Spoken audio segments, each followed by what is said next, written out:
สบายดีมือผักเลยกินตามพิเกตนี่แซ่บๆเอามากินน้ำกันแบบซีไซส์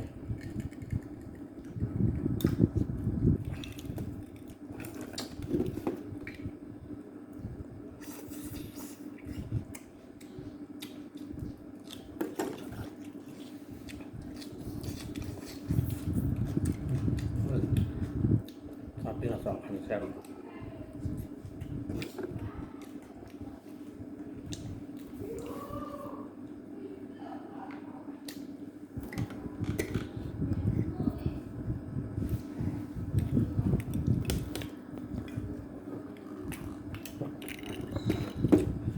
คือเก่า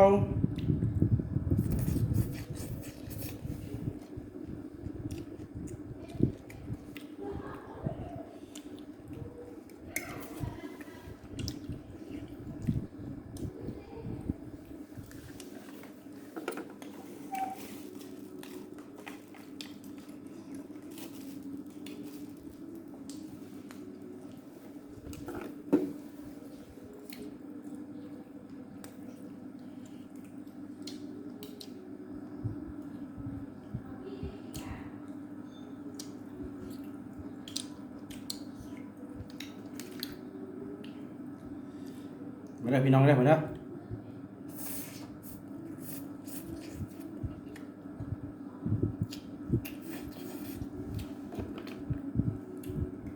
กินแบบแซ่บๆสดๆซิวๆเนาะเผ็ดๆ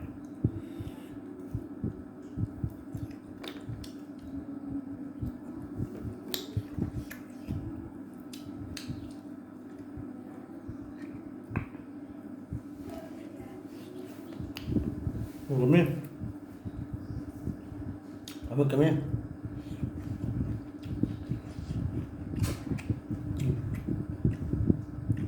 ทำไวๆไปทะเลรวม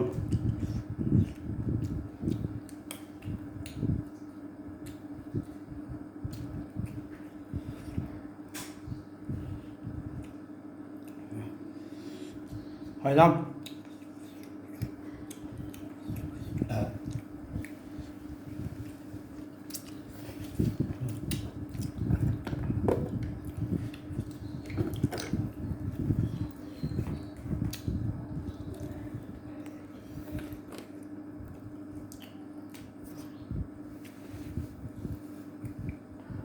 อยู่ผู้เดียวคือเก่า